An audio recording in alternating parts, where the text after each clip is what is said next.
నమస్తే అండి. నమస్తే సార్. సోషల్ మీడియా ఇందాక మనం ఛాయ్కి వెళ్ళినప్పుడు సోషల్ మీడియా జగన్మోహన్ రెడ్డిని ఎలా దెబ్బ కొడుతుంది, సోషల్ మీడియా ఉన్నంతకాలం జగన్మోహన్ రెడ్డికి బతుకులేదని చెప్పారు మీరు. ఏంటి అది, దేనికి చెప్పారు, అసలు ఏంటి అది, ఆ విషయం ఏంటి? అసలు ట్విట్టర్లో ఎక్స్ వేదికగా ఒక పోస్ట్ పెట్టాడు సార్ జగన్మోహన్ రెడ్డి గారు. ఓకే, ఈరోజా? అబ్దుల్ కలాం గారి గురించి పెట్టడం జరిగింది. అబ్దుల్ కలాం గారిని పొగుడుతూ, అబ్దుల్ కలాం గారి చేసిన సేవల గురించి దేశానికి పొగుడుతూ ఒక ట్వీట్ చేయడం జరిగింది. అంటే ఇవాళ అబ్దుల్ కలాం గారి జయంతి ఏదో సంథింగ్, అబ్దుల్ కలాం జయంతి, అందుకని పెట్టడం జరిగింది సార్. నెటిజన్లంతా ఆ ట్విట్టర్లో సిగ్గు లేదా నీకు, సిగ్గు శరం లేకోకుండా ఎలా పెడుతున్నావయ్యా జగన్మోహన్ రెడ్డి నువ్వు అని చెప్పేసి కమెంట్లు పెడుతున్నారు సార్. ఓకే, ఎందుకు ఇది పెడుతున్నారని చెప్పేసి మొత్తం చూడటం జరిగింది సార్. కమెంట్లు చూస్తే ఏమని పెట్టారు అంటే, గతంలో వైజాగ్ ప్రాంతంలో అబ్దుల్ కలాం గారి వ్యూ పాయింట్ అని ఉండేది sir. Abdul Kalam view point సముద్రం దగ్గర ఉండేది, కైలాసగిరి. దాన్ని తీసేసి వైఎస్ఆర్ వ్యూ పాయింట్ అని పెడితేవి. అయ్యా మీ నాయన ఎక్కడ, అబ్దుల్ కలాం గారు ఎక్కడ?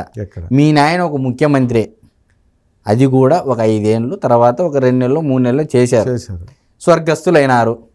మరి ఆయన దేశానికే ఒక మిజైల్ అందించినటువంటి వ్యక్తి, అదేవిధంగా భారత రాష్ట్రపతి. అంటే భారతదేశము ఒకప్పుడు ప్రథమ పౌరుడు అతను. మరి ఈ స్థాయిలో ఉన్నటువంటి వ్యక్తి పేరు తీసేసి నువ్వు వైఎస్ఆర్ వ్యూ పాయింట్ అని పెడితేవి. ఇది ఎంతవరకు న్యాయమో? అసలు నువ్వు ఇలా ట్వీట్ చేయడం అనేది నీ 2 నాలుకల ధోరణి మరొకసారి బయటపడింది. అందితే జుట్టు, అందకపోతే కాళ్ళు. జుట్టు ఉంటే 3 వేసుకోవచ్చు, జుట్టు లేకపోతే 3 తీసేసుకోవచ్చు అన్న చందంగా మీరు మాట్లాడడము, మీరు పోస్ట్ చేయడం అనేది చాలా దరిద్రంగా ఉంది సార్. ఇప్పుడు నెటిజన్లు కూడా సీరియస్ అవుతున్నారు. ఈరోజు సోషల్ మీడియా ఎంత ప్రభావం చూపనుంది రాష్ట్రంలో కానీ దేశంలో కానీ, అరచేతిలో ఒక మొబైల్ ఫోన్లో అంతా వచ్చేస్తాం సార్ డేటా.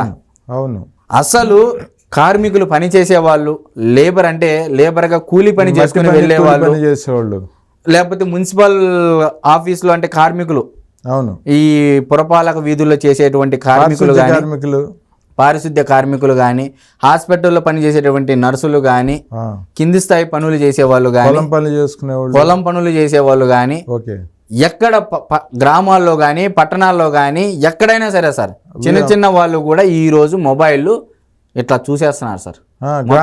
రచ్చబండల దగ్గర కూడా కూర్చొని అసలు ఈ రోజుల్లో ఒక విషయం గురించి ఎవరికి మౌత్ పబ్లిసిటీ ఇవ్వాల్సిన అవసరం లేదు సార్.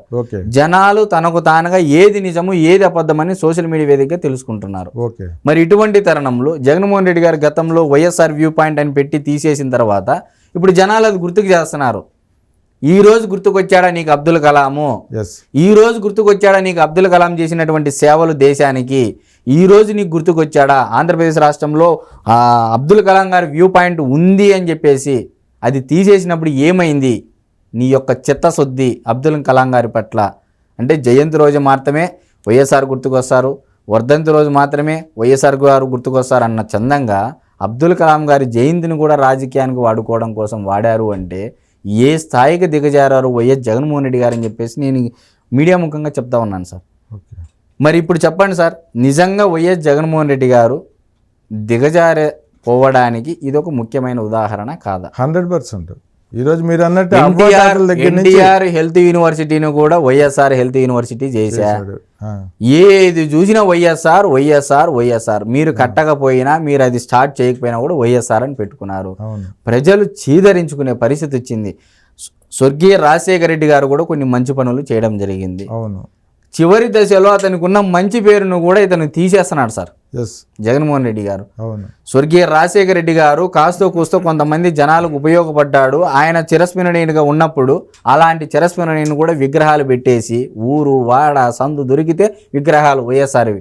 అప్పుడు ఏమవుతుంది సార్, ఒకానొక టైంలో శృతి మించినప్పుడు అది ఏ విధంగా జనాలు ఏందబ్బా ప్రతిదానికి వైఎస్ఆర్ఐనా అని చేదరించుకునే పరిస్థితి రాదా సార్? మరి అతను చేసినటువంటి మంచి పనులు గుర్తు పెట్టుకోవడానికి ఎక్కడ ఖాళీ కూడలు కనపడితే ఆడ విగ్రహం పెట్టేయడమే సార్.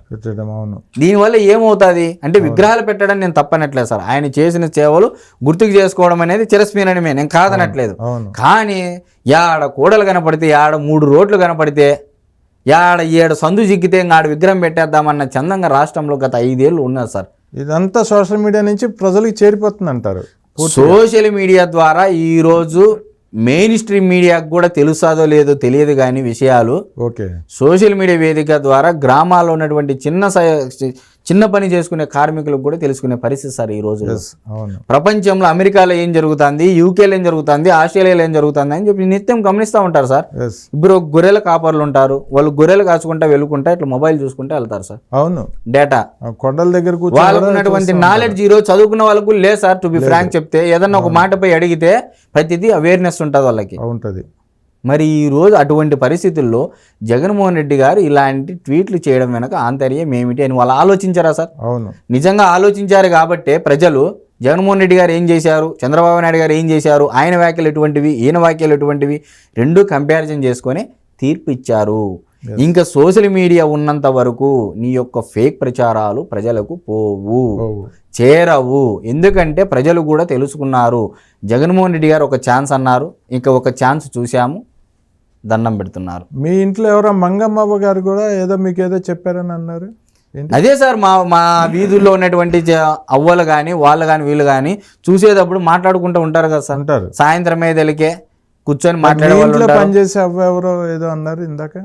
అదే సార్ నేను చెప్తా ఉండేది, మా ఇంట్లో పనిచేసే వాళ్ళైనా ఎవరింట్లో పనిచేసే వాళ్ళైనా ఈ రోజుల్లో ప్రతిదీ అప్డేట్ అవుతా ఉన్నారు.